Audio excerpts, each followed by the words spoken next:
What's up, you guys? Sean Ross Sapp. It is November 15th, 2021. We are fresh off of a big weekend. Denise and I were both in Minneapolis at Full Gear. You can check out Scrums on this channel, on Denise's channel. Plenty of coverage there. We have our post show. I did my own review today on FightfulSelect.com. I'll tell you more about that. But we're talking Monday Night Raw for November 15th. Denise, how you doing? I'm doing pretty good. I think considering that you mentioned that it was a busy week this weekend, because it was. I mean, in terms of like hecticness and all these pay-per-views always back me up in terms of work. But I think for the most part, I'm pretty okay. Yeah, guys, reminder, leave a thumbs up, subscribe, tap the bell for notifications. Had a couple really great interviews last week.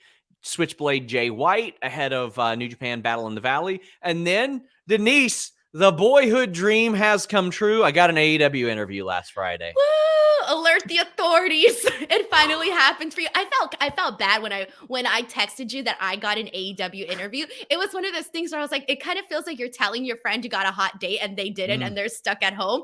I kind of felt bad, so I was very happy when you got approved. Not going to do good for those access journalism accusations that I get, but I did finally get an AEW interview. We've only got 2 this year, but it was with Ethan Page. He rated my action figures. That was really cool. That was a lot of fun. The ugly ones or the pretty ones? Because you gave me both. the ugly ones last time. Both. Okay. Like a little bit of both. So check that out, guys. And on Tuesday, I have an interview up with Lady Frost, over 47 minutes. This was right before I had reported that she has been signed by Impact Wrestling. So we talk about a lot of things. There's so many cool things there. But she taught me how to say baklava. I still don't know how. Because I was pronouncing it baklava. Oh my God. And she was like, what? And I was like, what? It was very hilarious. But guys, check all that out. We've got some cool interviews going up this week as well. We're doing Survivor Series predictions. And as I sort of wrap up the plugs for now, Denise, we announced that next week we're launching a new monthly show. We are doing the Fightful Wrestling Roundtable. It's going to be hosted by Shaquille Majuri.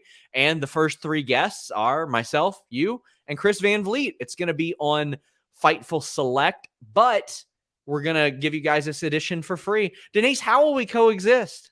What I want to know is how come Shaquille got to host this show and not me? I'm a little upset. Now I got heat with Shaquille. Because he pitched it.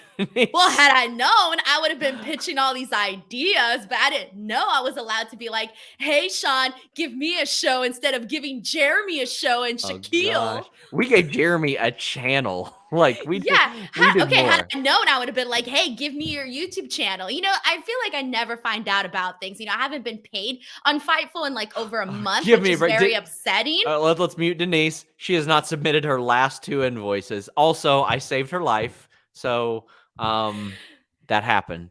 But the way I see it is I haven't been paid. Yeah. So guys, let's leave a thumbs up. As I mentioned, you can donate super chats on YouTube, but what we encourage are humper chats. That's what we're after. Go to Humper Chat or humperchats.com. It is a Streamlabs platform. And donate your Humper Chats. That lets us keep a little bit more of the money. What's up, Denise? I'm so sorry, Sean. I forgot to create the little camel that I said I was going to create. I completely forgot until right now. I will create it next week. I'm very sorry. People, please remind me. Well, we have Nerd Guru saying, happy Cowboy Shit Day Eve. Our hero and cowboy will grace Norfolk, Virginia. You guys rule. Hope Full Gear was great live, minus the Cody stuff.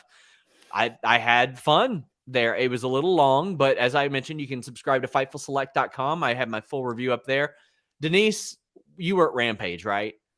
Yeah, I saw you that day. We went to dinner, Sean. Denise, I got CTE. Leave me alone. So I feel like they could have taken the ATT match. I feel like they could have taken the Cody match and put those on Rampage, and the whole weekend would have been better.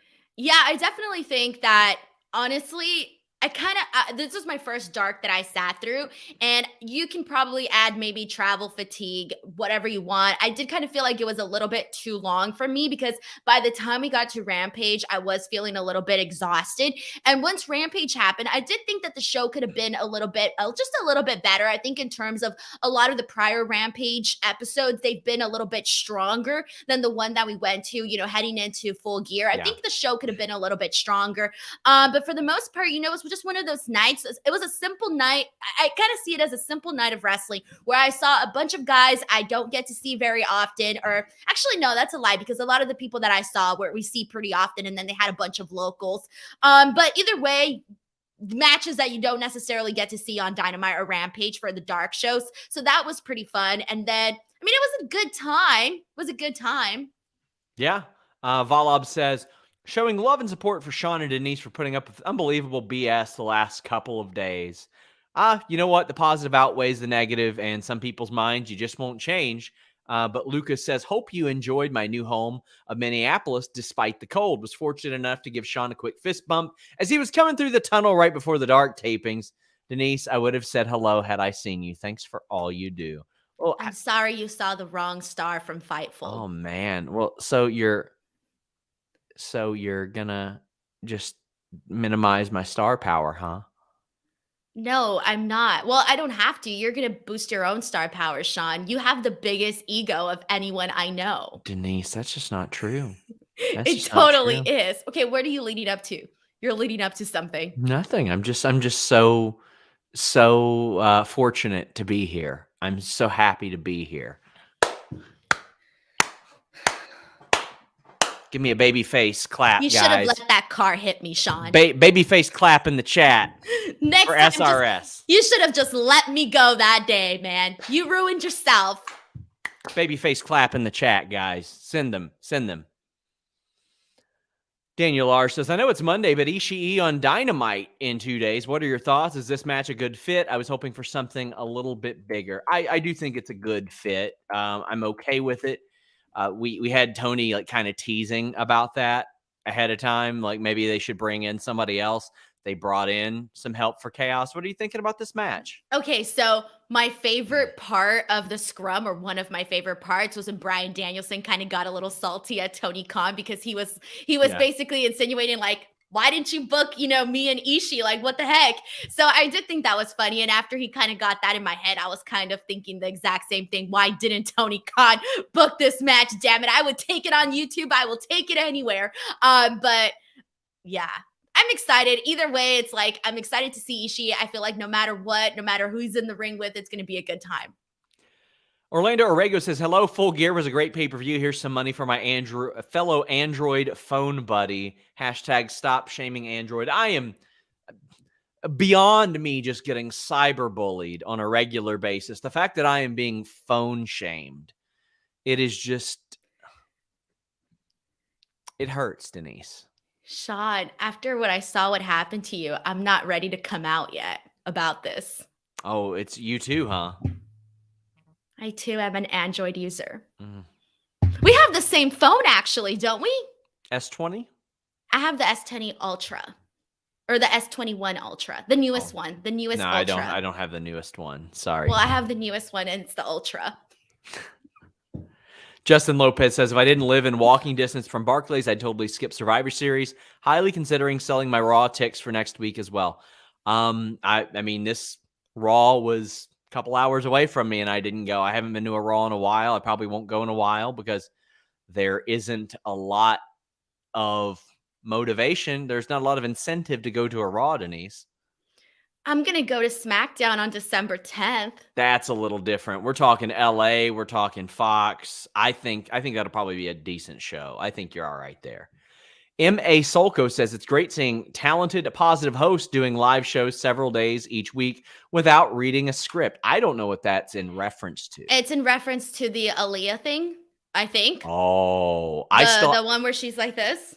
I still haven't watched SmackDown. I've got to watch SmackDown tomorrow. I haven't watched SmackDown either, but I saw the clip. Yeah. I saw the clip of that and I didn't believe it because I thought it was something that was probably exaggerated. So I was like, all right, let me watch the video, okay? Sure. So I watched it. I just watched a portion of it. I didn't even watch the entire thing, but it was kind of so you can see Kayla's like hair, but you don't even have to see that because the entire time you just see poor Aaliyah. I feel bad. I mean, I feel bad, but at the same time, it's like you think by now she'd kind of get it a little bit because the promo wasn't even anything too hard from what I saw, but you just kind of saw her doing this and this and this. And it was very, very obvious, which was kind of unfortunate, but. We got that babyface fire clap going from Cyclops, and Nerd Guru says, are y'all going to the first Dynamite on TBS in New Jersey? Probably not. I can't afford it. I haven't been paid by Fightful. Some people are going to take that really serious. I know. If someone clips that out, like just that portion, all like the Sean haters, the SRS haters are going to post on Reddit, Sean doesn't play his employees. Sean doesn't pay the female Latina, the Mexican female on his staff. He doesn't pay her. It's going to happen. ShotKid29 says AEW pays off a 2-year Hangman build. WWE barely has a 2-week Survivor Series build. Now let's get that babyface fire.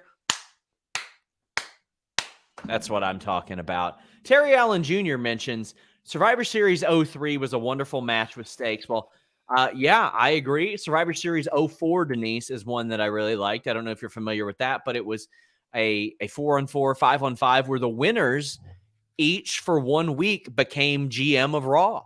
And in most cases, the people were like, hey, I want a title match tonight on Raw. Then some of them like kind of adjusted things.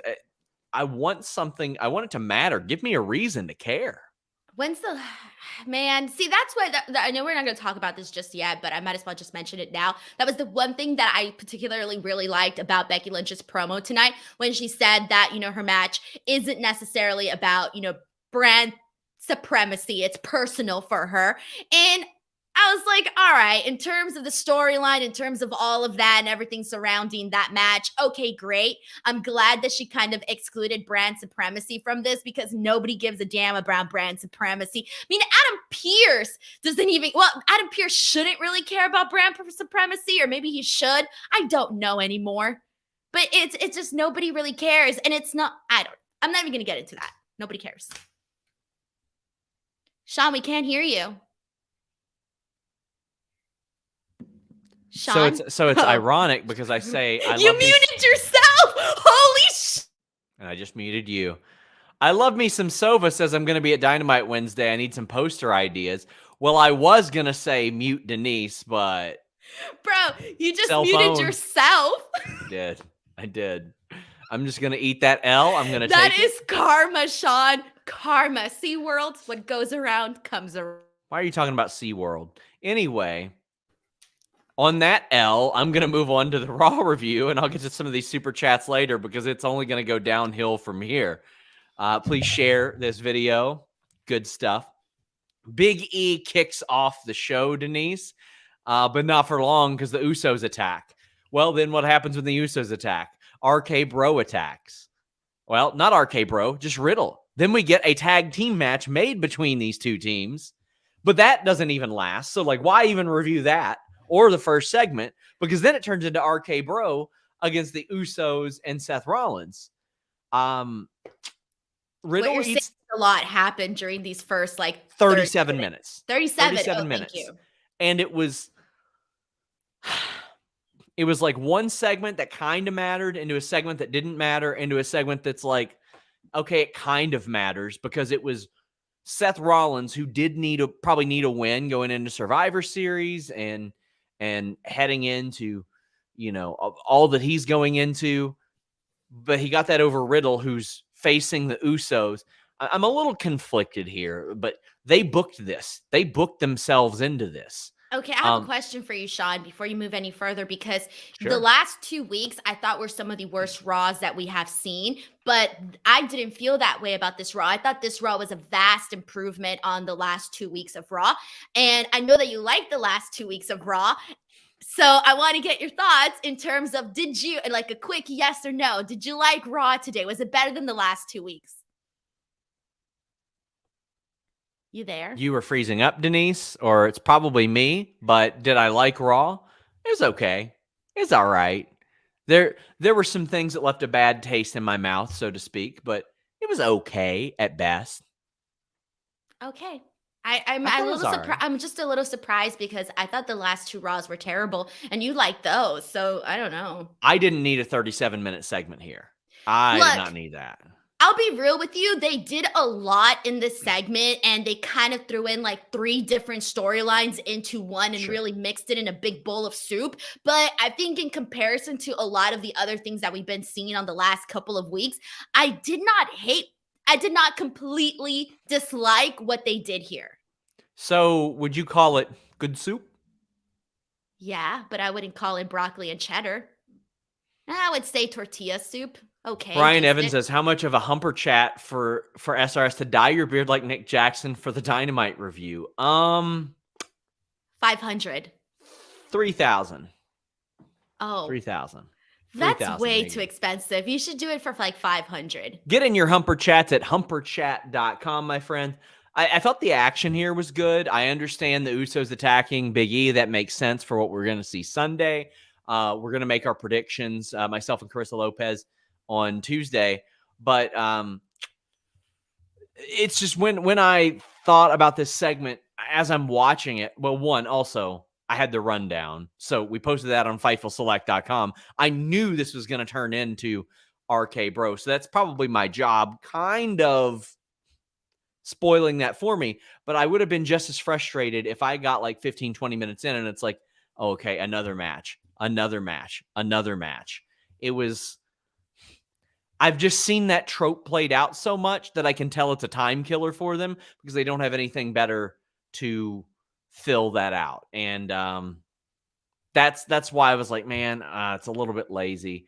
But this did lead to Orton and Riddle kind of arguing. Like Orton is not happy. And I like this. This is Orton being the veteran to Riddle, who, you know, is a 35-year-old dude, but within WWE, he's been there like a year. He's still a relative rookie in WWE main roster right now. And Orton's like, you like the Street Profits, cool, whatever, but you keep getting your ass whipped by hanging out with him. Like, what's the benefit? I like Orton playing the veteran here and doing all that and being like, you just got pinned. You just got beat. Why are you so happy? I like that. I really enjoyed that.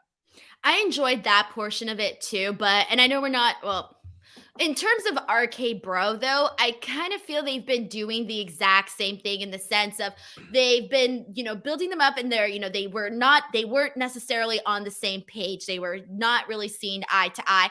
And then you had that period where Randy Orton was gone and Matt Riddle was doing the whole I'm him or whatever the thing that he was doing where he was coming out to, doing the Randy Orton stuff and all of that. And then afterwards they come back and they become friends and everything's okay again. And then shortly thereafter, they're back to this. So even though I still like the chemistry between them, I do kind of feel like they just keep kind of telling the exact same story over and over again with RK Bro. I kind of wish that maybe they would just make it in a way where it's Randy Orton essentially just accepting what Matt Riddle is and trying to like break it to him. But at the same time, I don't know. They just have to stick to they need to stick to the story that they're telling. I feel they keep going back and forth with RK Bro. But in terms of, everything else that occurred on this, I got to put over Big E's promo at the beginning, like what we saw from it, because I really liked him addressing Roman Reigns and talking about how he's going to be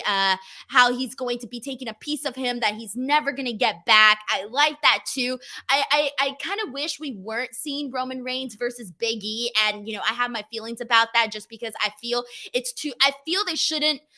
Roman Reigns should still not be losing, but at the same time, it's like, damn, how are you going to have Big E, who is still in his infancy as champion, be taking a loss like this at this period in time? So I kind of feel like, man, I wish this match necessarily wasn't happening just for those two reasons. I know it's going to be a good match, but in terms of somebody's going to have to take the L, and I don't think that either one of them should be taking the L. So, and that's kind of how I felt too when they did Roman Reigns, Drew McIntyre. But either way, I just feel like it's going to hurt Big E a lot more to take the L from Roman Reigns so early on in his championship run. As for the Big E, Matt Riddle, Uso stuff, that relatively ended quickly into the 6-man match. Yeah. And I did like that they turned this into a 6-man match. I didn't hate it. I thought that it sort of made sense and that each person is sort of interconnected with one another. And there was a lot of things that I liked, mainly just Biggie looking really great in this. I liked everything that he did with Jimmy Uso, where he did the big splash on him, where he didn't want to go for the pin. And then Jimmy Uso literally hits him with the insecurity. And right after that, he starts chopping Jimmy Uso right on the chest as he's laying down, gets him with another big splash. I like that as well. And then I like the finish where each guy was sort of getting their moment in right before the actual finish. So I appreciated that. I also appreciated the post-match stuff where Biggie was sending a message to Roman Reigns and basically saying, hey, tell your daddy Roman that I received this message, but he kept calling him daddy. So I kind of like that as well. So I didn't necessarily hate this segment. It took too long, but they did a lot. There's been other segments that have taken way too long where they didn't do nearly as much. So for the most part, I will say this was a decent way to start the show. It's like I think I'm a bit over the Usos always doing Roman's bidding for him in that sense. It's like, okay, why are they here? I mean, how are they allowed here? This is why it takes away the importance from Survivor Series. It takes away the importance of Big E versus Roman Reigns because you're not getting these interactions between Roman Reigns and Big E. It's almost like they don't care enough to make this into a bigger deal because at the end of the day, it doesn't matter. It's about brand supremacy. If the Usos are allowed to come over here all the time, why the hell isn't Big E running around over there with his friends on SmackDown or the other way around, whichever the hell damn brand? Yeah, they're on SmackDown. The fact that it didn't even hit me till we were on this show. Oh yeah, the Usos are on SmackDown. Says an awful lot. Like, why are they allowed there if this is the situation?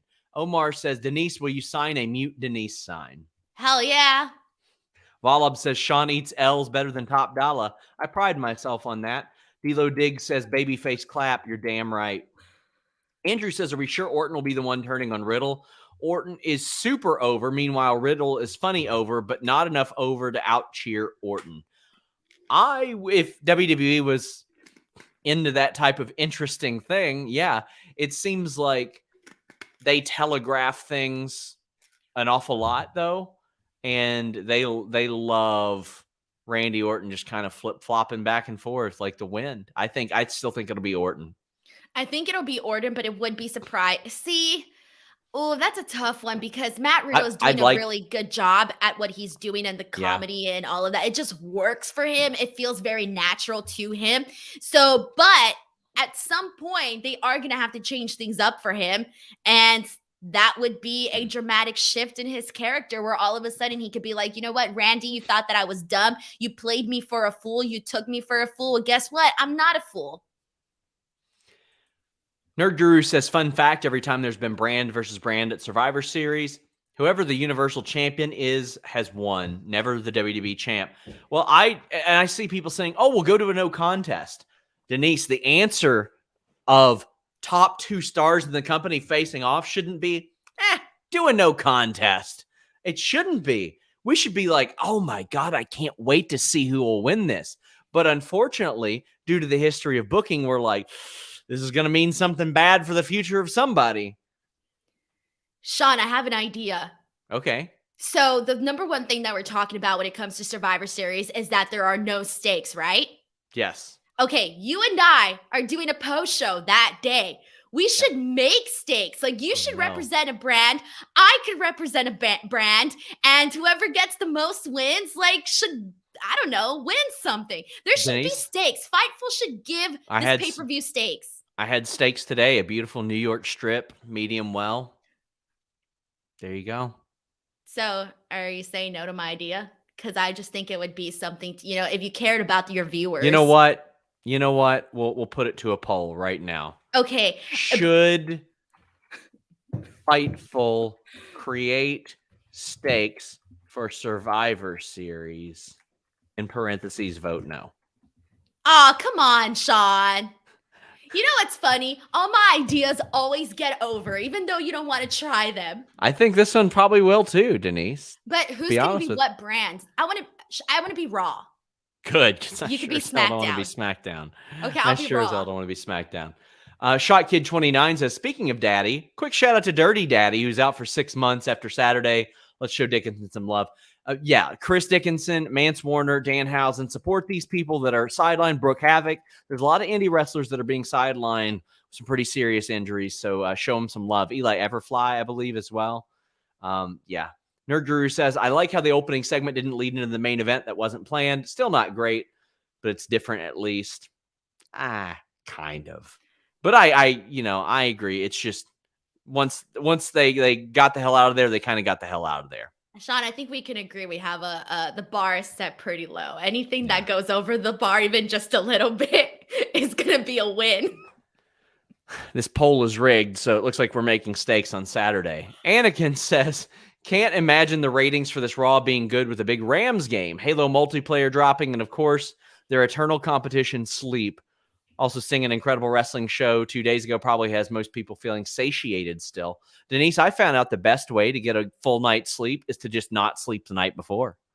That seems like a pretty that's good very one. unfortunate, but it kind of is true because I only slept like 4 hours on, when was it? Saturday? Yeah, Saturday night. And then when I came back to LA, I slept 12 hours. It was marvelous. I didn't even move all night. Somebody says if Denise wins, the stakes should be raised and she should be able to mute SRS. She can, actually. Yeah, if you give me the login. Yeah. And Omar says I should have to eat pizza with ranch. I gave Denise my ranch this weekend, actually. Who doesn't put ranch in their salad? Me. Sean, that is so weird. What seasoning did you have on your salad? I don't know. The bacon, the chicken, the actual lettuce, the tomatoes. No, you don't need the lettuce by itself is so boring. It's depressing. Well, it wasn't by itself. It had cheese. It had a lot of things. Come on, no sauce, though. There are like 8 ingredients in that salad. What are you talking about? Well, I thank you for your sauce. I used it for my French fries. Oh, Matt James says, I don't know why I was so excited I got my Survivor Series tickets. This is the week of it, and it seems like they're not even trying. It does feel really lazy, Denise. I mean, 2 hours before the show, nothing was promoted for this show. I was like, hey, have they announced anything? No. They were asking questions on WWE.com. They're like, how will Big E react? What will Becky Lynch say? I don't know. Maybe tell us. Sean, I do this for a living and watch other shows. I cannot, and I tweeted out the people in the Survivor Series match, and I can't even name them all.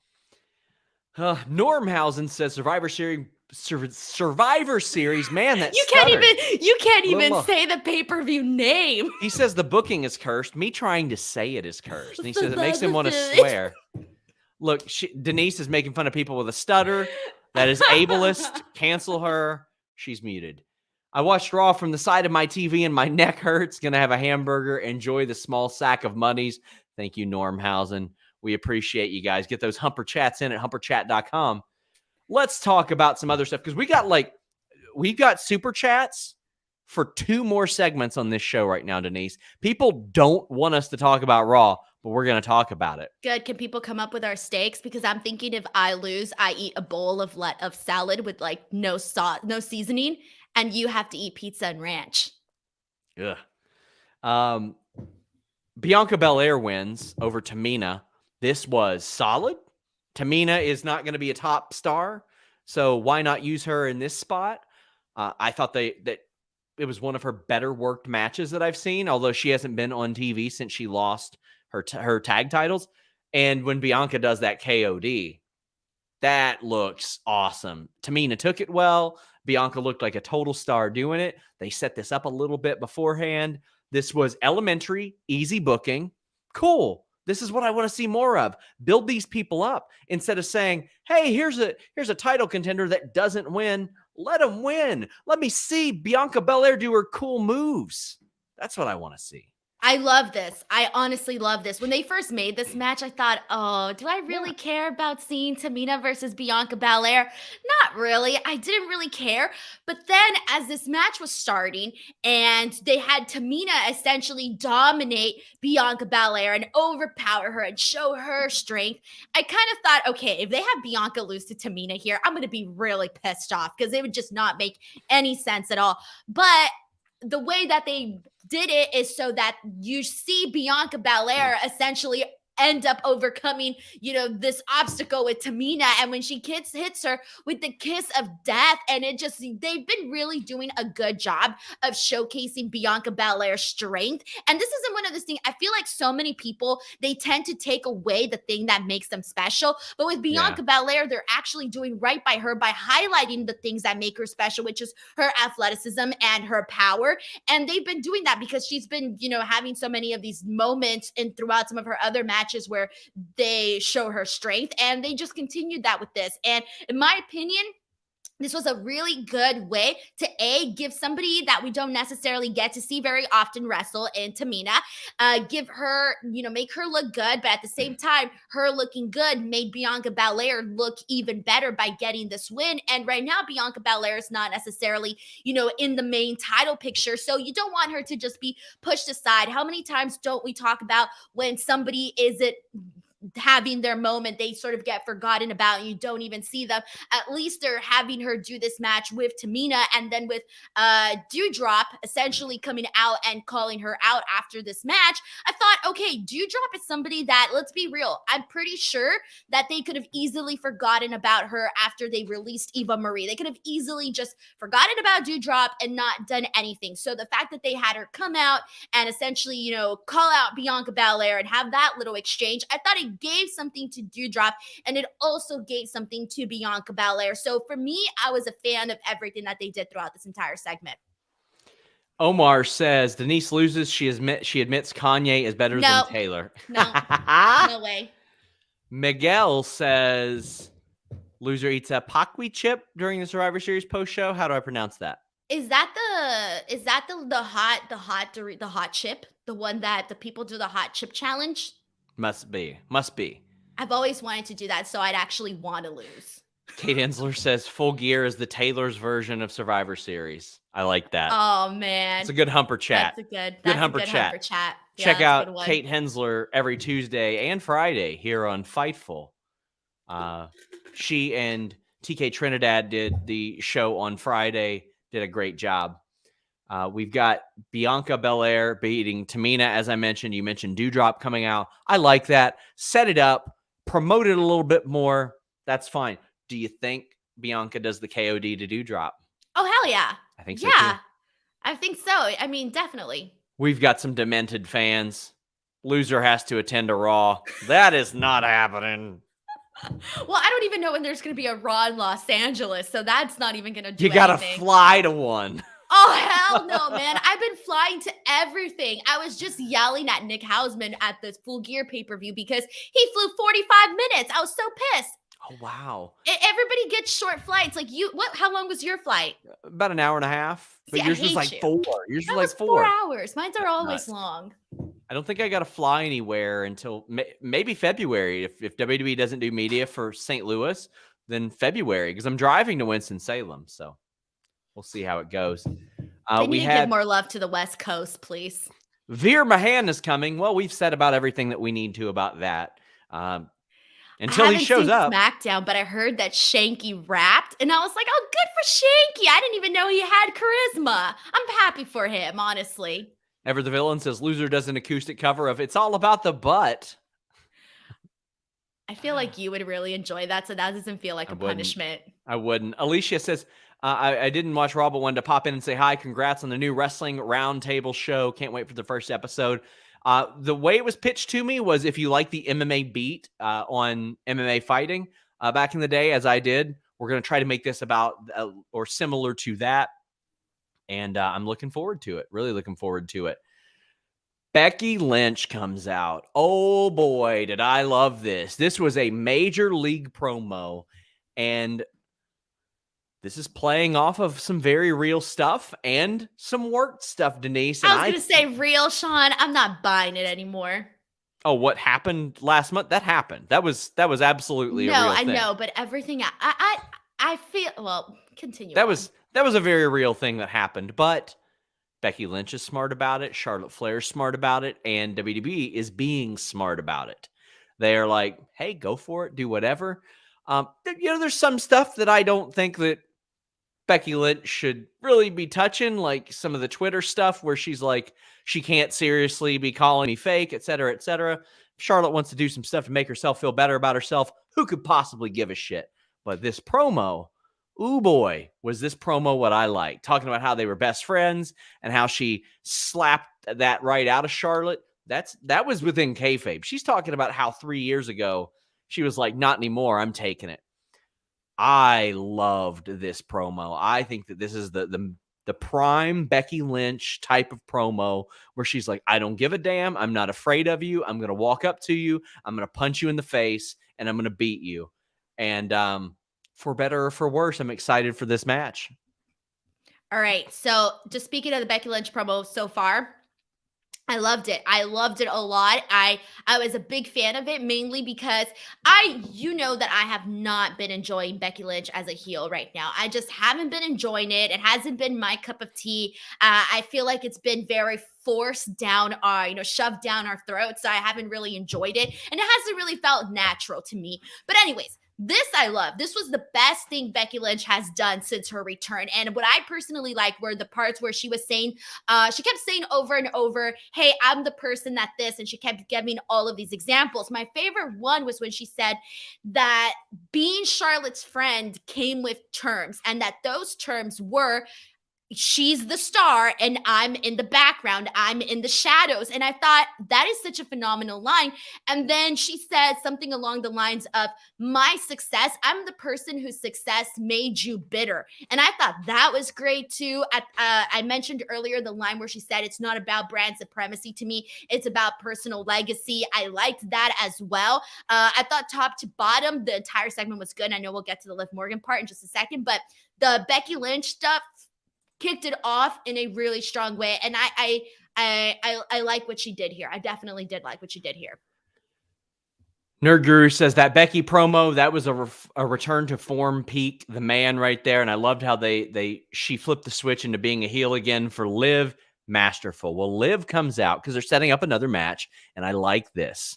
I don't need to wait for them to set this up because it just do more things than once. These are pro wrestlers. They can multitask. They'll be all right. And this was pretty solid stuff from Liv too. I did think it was maybe a little too produced for Liv. Just let her go out there and talk. Let her see if she can hold her own with Becky Lynch. But Becky Lynch being like, I just didn't think it would take you this long. I didn't think you'd fail so much. Oh, man, is that an approach? And then her saying, well, I told you should have won the title when I was gone because you're not getting it now. Becky killed it tonight. And for Liv, like it did make me get a little bit of sympathy because, I mean, if you watch the show, I shouldn't get sympathy it shouldn't be sympathy because she's booked like shit. It should be sympathy because I want her to win. But it is sympathy because she's booked like shit. But I mean, at least it elicits some kind of reaction. How'd you feel about this aspect of it? Okay, so I know that you mentioned that you felt it was a little bit too overproduced for Liv, but honestly, based on some of her past promos that I've seen and based on this, I thought this was the best one. And I don't necessarily think that it hurts her too much to be overproduced because I think she's still sort of trying to gain that confidence of going. It's not like she gets mic time every week. She's still fairly new to getting, this mic time by herself in this big sort of feud with Becky Lynch because obviously if you're feuding with Becky Lynch, it's a big deal. So I don't necessarily think that hurts her too much because she's going to need some direction. Personally, I thought this was some of the best mic work that she's done because she came out there and she presented herself very poised, very confident, sort of edgy, which, Liv Morgan has like that sweet vibe. Yeah, she dresses in like this alternative look, but her personality doesn't necessarily come off as edgy. But she came off as a little aggressive tonight. She said, I'm done with this love-hate relationship between you and Charlotte. And I don't want you to ever, walk out on me again because I've worked so hard to get here. And then for a second, when Becky Lynch said that she was going to share this video package, I thought, oh, no, I don't want to see a video package. I thought it was going to be like a replay or something. But when they showed that clip of the Talking Smack clip, I thought, all right, this makes perfect sense. They don't ever utilize stuff like this on the show. Yeah. I'm sure they have plenty of material that, you know, from Raw Talk or Talking Smack or from the Bump even, or all of these other stuff that they do outside. They never really incorporate those into their storylines. And this was one of the first times where, or one of the recent times where I feel like they've actually incorporated this outside stuff into the story. And so I liked that they had Liv Morgan essentially talking about how the last thing Becky Lynch said to her, with Becky Lynch telling her, hey, I think you're going to be the next women's champion or whatever. And then Becky Lynch goes on to bury her and tells her, well, I didn't realize that you were going to underperform so badly. And I just thought that was such a good burial. I loved it. I loved the burials from Becky Lynch. I loved the confidence from Liv Morgan. I thought they played off each other really well. And this is going to be a big test for Liv Morgan. People have been wanting to see her get pushed, but she's never necessarily had that moment. So this is kind of like a sink or swim. If she impresses the people that she needs to impress in this feud with Becky Lynch, big. It'll be huge for her. Exactly. Normhausen says Becky Charlotte is the only match on the Survivor Series card with any heat. We'll probably see some Raw invasion on SmackDown, but the show seems missable at this point. That's my issue with so much of the programming in WWE right now. It's missable. I can miss it. I'll be just fine. Douglas Johnson says, just got home from work. Is Raw worth watching, or should I rewatch Full Gear? I mean, watch what you want, but I mean, I would keep up with everything regardless. Even if I didn't watch Raw, I'd still watch like the YouTube clips. Sports Riot says, Sean and Denise, they watch Raw, so you don't have to. We haven't gotten one of those in a while. I know, we were getting them continuously for a while. On Twitter, I don't even tweet that I'm starting Raw coverage for 3 hours because it's just a bunch of prayers for you, Denise tweets. Injection says, loser has to join Ali in his punishment video. Not a chance. Chris Rain says, I'm so disconnected from Raw, I didn't even realize it was in Indianapolis. I'm stuttering again. In Indianapolis until Sean, a friend asked me. you're supposed to be an on-air personality. Muted. Asked me if I was going tonight. On a separate note, I watched Full Gear at a movie theater for the first time, and it was a great way to watch a pay-per-view. Denise, after we saw the Double or Nothing, like the Stadium Stampede, that made me think that like watching in a theater might be cool, because we were watching like with a bunch of people that we knew on screens as Stadium Stampede was happening. I was like, you know what? This might not be terrible in a theater. Okay, I kind of felt the opposite. I'm sorry, Sean. I kind of wish that I was, I'm sorry, but if I'm there live, I don't want to be watching up on the screen. I want to be watching the action unfold. But I've always have wanted to go to a movie theater to watch it. My fiance went, and he only spent $17 on the ticket. So it's like, if you're looking for a sale, if you don't want to spend the full $50 on the pay-per-view and you want a big screen, hell, I think it's fun. Me too. Nerd Guru says, how do you see them booking Becky versus Charlotte? DQ.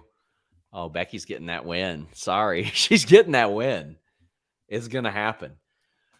Street Profits versus Alpha Academy. This was a good match, Denise. You know, it always is. And how many times is always is? Well, Denise, it was the 15th match since February between members of these two teams. And again, good match. It got some time.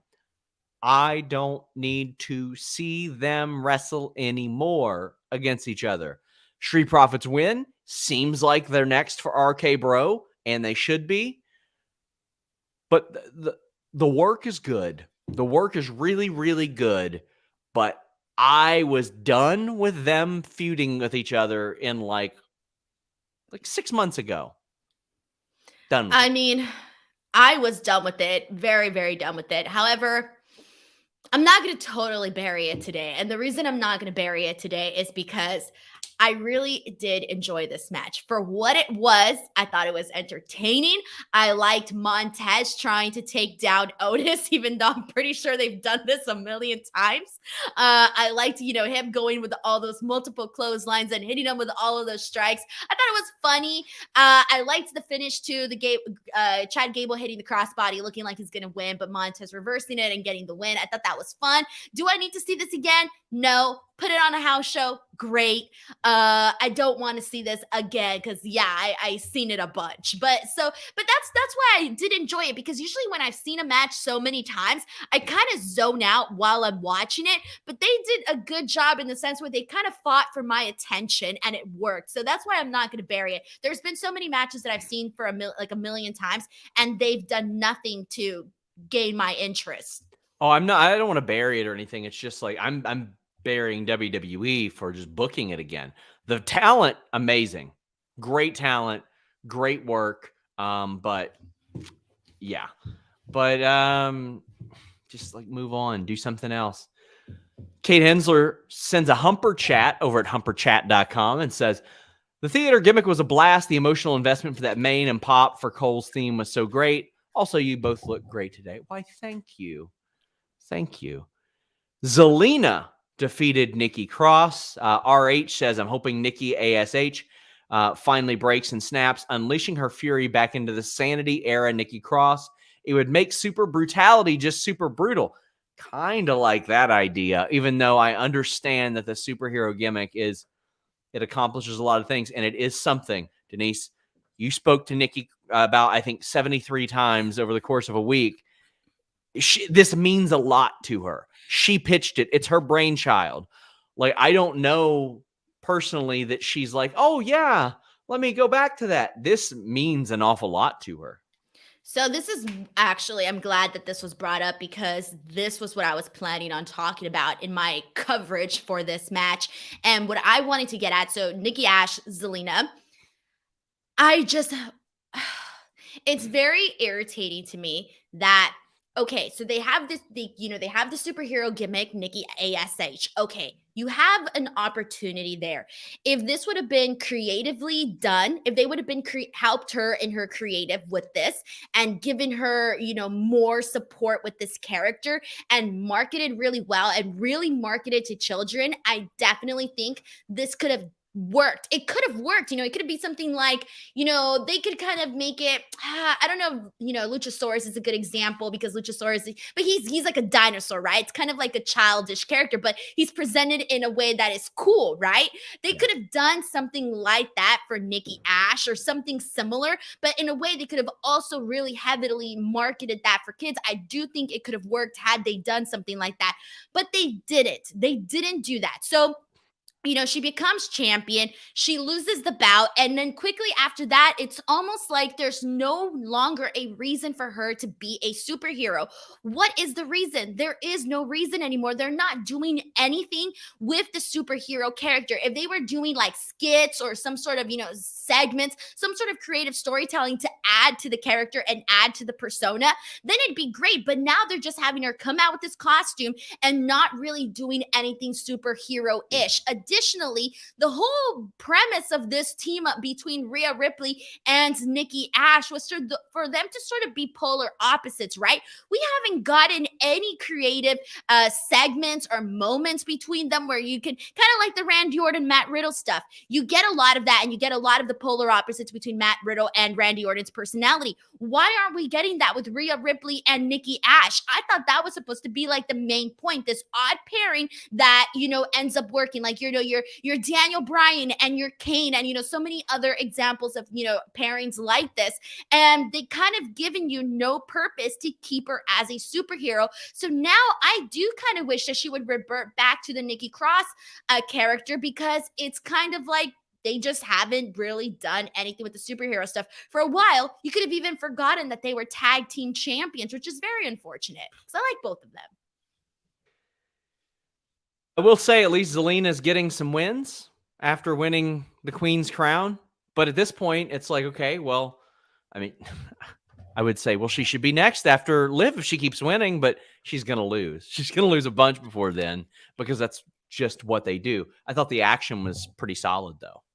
Yep, I agree. Orlando Orrego says, this show was very weird tonight. They had Seth versus Finn set for Raw, but then they change it. As broken on FightfulSelect.com. They did a KO interview. He sort of explained himself. How were you feeling about that? Wait, repeat that one more time. Sorry. They had what, the super chat or the super chat? Sorry. He says Orlando Orrego said the show was very weird. They had Seth versus Finn set for Raw, but then they change it. Yes, they did. As we reported on Fightful Select, it was Finn versus KO, but KO did a little bit of explaining. What did you think about that explanation? I didn't mind it. Honestly, I really didn't. It was one of those things where personally, I even missed the promotion that they were going to do that match in the first place. So I think for me, it didn't necessarily affect me that much. I did see somebody tag me in it, and I was like, oh, okay. But it was what it was there. But I did forget to mention something actually about Rhea Ripley and Nikki A.S.H, because are they teasing a breakup between them now? Because I kind of thought that they were teasing a breakup tonight.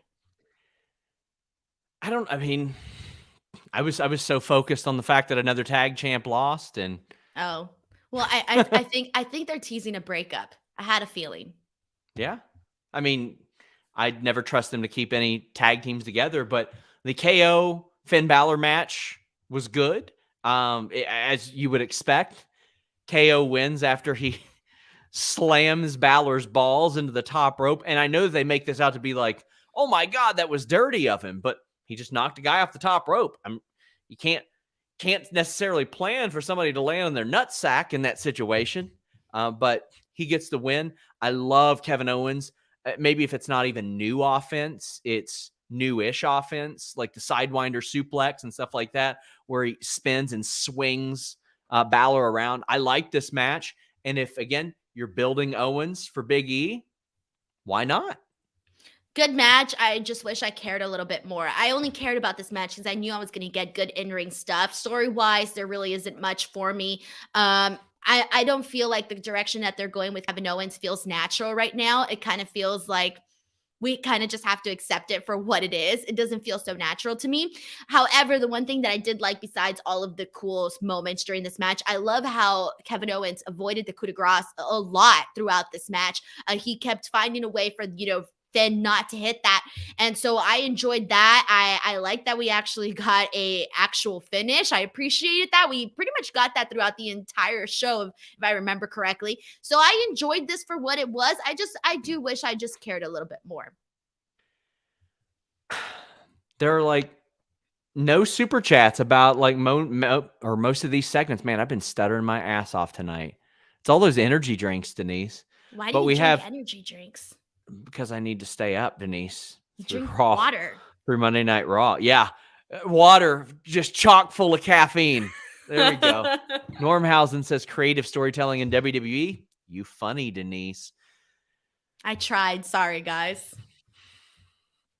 AJ Styles and Omos defeated the Dirty D-Wags, Denise, and they crushed the Dirty D-Wags. They beat the living shit out of the Dirty D-Wags. Where do I start with this? You don't like it? You don't like this?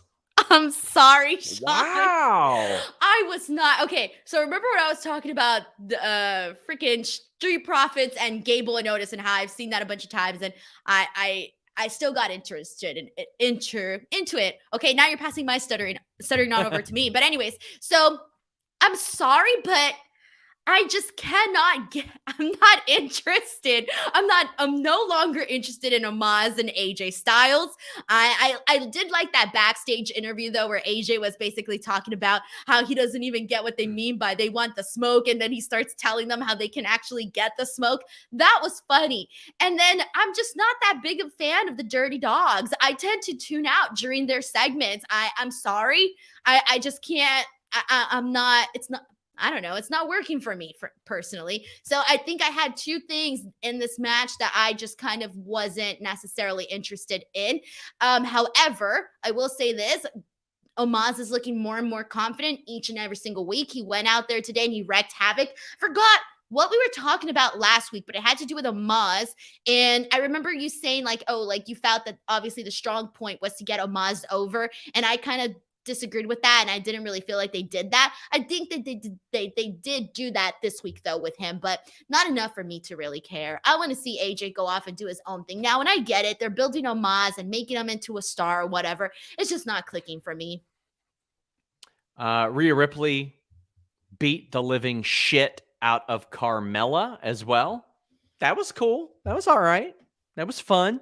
But this is 50-50 booking. One member of a team wins, then the other member of the team wins. That's why I think they're teasing that breakup. The tropes. You think that like Rhea's going to go like and turn on Nikki because she's the loser? Yeah, because there was a moment when Nikki lost where Rhea had the damn, this girl lost face.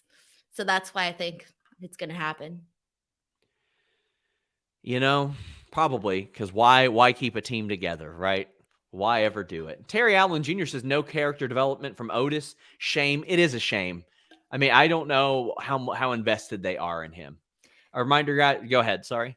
Oh, well, it's like they seemed like they were having a good idea by doing this, angry Otis. And they seemed like they were going somewhere with it, but it's almost like we started writing, we got through chapter 1, chapter 2, but we don't got an ending for this book. That's what it feels like. You got a story down, you just don't got you got a premise down, but you don't have the whole book yet. That's what the Otis character feels like. Well, if you're looking for a good start to your story in the mornings, MagicSpoon.com is there to help. Cereal is one of the best parts about your mornings, but you don't want all that junk, all that carbs, the sugar, all that stuff you shouldn't be eating. Magic Spoon doesn't have all that. What it does have is 0 grams of sugar, 13 to 14 grams of protein, only 4 net grams of carbs in each serving, and only 140 calories per serving. Keto-friendly, gluten-free, grain-free, soy-free, and low-carb. All the flavors you love. Cinnamon, blueberry, peanut butter, frosted, cocoa, fruity, cookies and cream, maple waffle. All kinds of good stuff. Go to magicspoon.com/Fightful. Grab a custom bundle of cereal. Try it today. Use our promo code FIGHTFUL to save $5 on your order. They are so confident in their product. It is backed with a 100% happiness guarantee. So if you don't like it for any reason, they'll refund your money. No questions asked.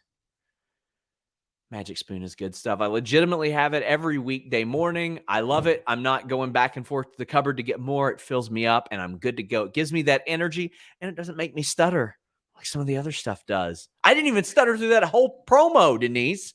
I made it through the whole thing. MagicSpoon.com/Fightful. Hit them up at Eat Magic Spoon. Or might just be Magic Spoon now. Let me look.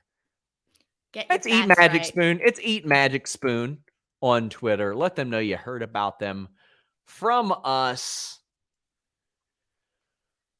Denise, people just don't want to talk about Raw. What do the people want to talk about? We should listen to the people or else we're just being hypocritical. You're right.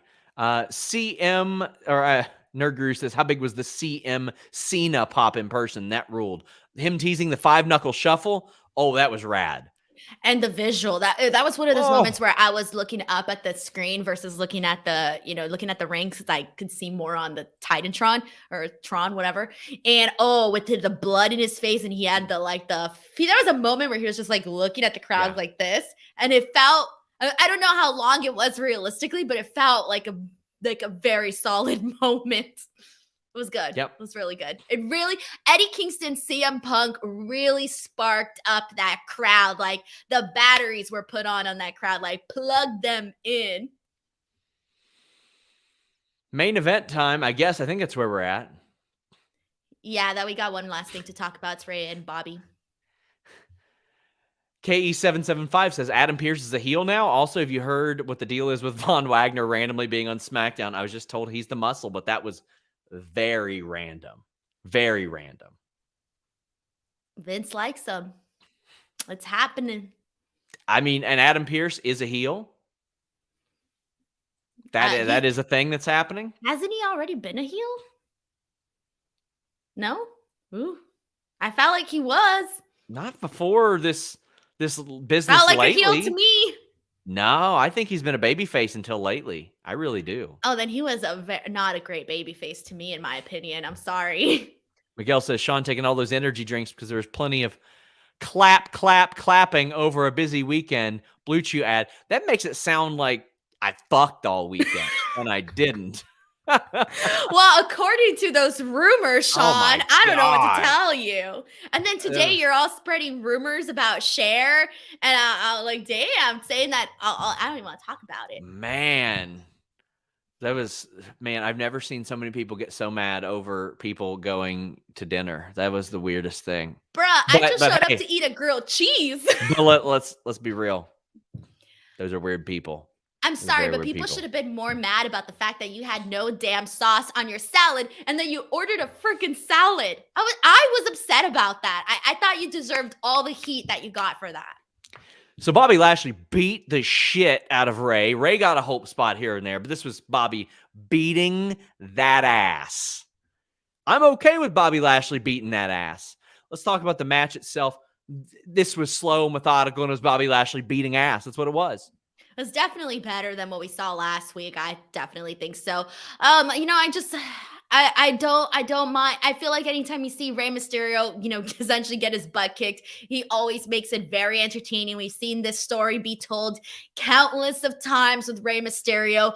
I just love when Rey, when he does this 619 and goes right into the freaking like baseball slide splash thing that he does. I love that. Him tapping out to the Hurt Lock, cool, believable, perfect. Was not a bad match whatsoever. It was entertaining. It was fine. The post-match stuff, which I know we'll get to in a second, I was just kind of like, why are we doing this? Okay, now I don't get the whole thing about this social media stuff and making the announcements on there. Kind of feels very pointless, but all right, fine. Afterwards, Adam Pearce does go heelish and says, oh, by the way, Ray's off the team too. And Austin Theory attacks. And he says, by the way, Austin Theory's in. Cher says, I thought Scrap Daddy only wanted champions on his team. That too. Right? He made a big ho-hurrah about that last week or something. I'm sorry. Oh, Jesus Christ. Sorry. I dropped my microphone. Denise has muted herself. I didn't mute myself, did I? No. Okay.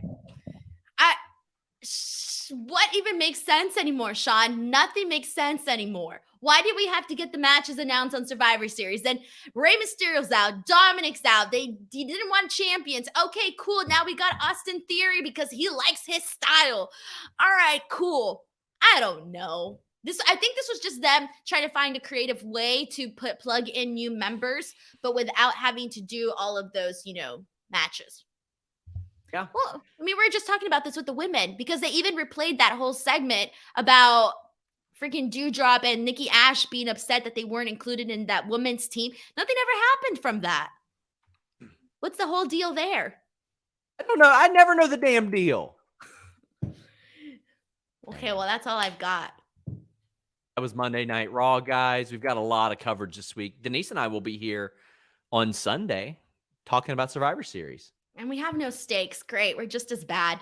This is literally the worst brand supremacy post-show ever. At least it's not like hit us over the head. Brand supremacy. Nakamura and Priest was announced too. I'm sure that'll be good. Yep, I'm sure it will. That's all we got. Chris Reigns says, did you see the Twitter exchange tonight between CM Punk and Danhausen? It is so good. It is. And I mean, it got more buzz than most of Raw got. And that's sad. Like Denise, like this used to be like the most watched thing. Like people were here for Mondays, even when Raw wasn't great. Maybe they're just sick of you. I don't know. Great. I'm going to get fired. You're not going to get fired. I'm going to get fired. Just you don't cost us anything right now. What are you talking about? I'm going to get fired. I'm going to get released due to budget cuts. Budget cuts because nobody super chats anymore. And you know what I'm going to do, Sean? I'm going to spread an agenda. I'm going to start a conspiracy theory that you're just anti Denise Salcedo. Stormhausen says, you two are cursed from all these weeks of bad Raw creative. Stay juicy and very evil. Well, we certainly will, my friends. Guys, a reminder, if you're a fan of this show and you don't get to tune in live to watch these shows, you can leave Humper Chats at humperchats.com. We'll read them the next time we're on air. Lewis, the Super Chat King, says, someone had to say it. Can they coexist? Can we coexist in Survivor Series? I think so. Sean, I'm depressed. I'm depressed now because you looked very, very sad that our show was just like, that was it, you know? And I just feel very depressed now about it. That was it. That was our show. I feel like you just said it like that was wasn't our one show. of our best. Like, wasn't one of our best. That's for sure. I didn't think it was bad. I thought I did a good job, Sean. You did. Sorry that I'm not a big enough draw to get more. Let's mute Denise. There just wasn't anything really exciting to talk about on this show. There wasn't. It was an okay show without anything like momentous or exciting. Nerd Guru says loser has to be Tony D on the following post show. That ain't happening. Sean, Denise, you keep saying no to everything. Damn. that would be so annoying for a full show. Yeah, let the people know where they can find you. Well, please, you're going to have to go follow me on all my other stuff because I'm probably going to get featured endeavored on Fightful. So youtube.com/Denise Salcedo, Twitter and Instagram @ Denise Salcedo. So tomorrow I'm going to be dropping an interview with The Inspiration, Cassie Lee and Jessica McKay. So please make sure to go to my channel because that's going to be up there. I did a really fun, how well do they know each other? They did the BFF tag like we did, Sean. So they did that, and that's going to go up tomorrow. And then additionally, I'm working on some cool stuff. I got Mission Pro coming up this weekend. All my shows are Speak Now Pro Wrestling on F4W. There's just so much going on. You can follow me on Twitter at Instagram Twitter _ Denise Salcedo. And then, if you want to watch those AEW Full Gear post-show stuff, you can. That's it. Guys, thank you all so much. Check out our interview with Lady Frost on Tuesday. Until next time, we're out.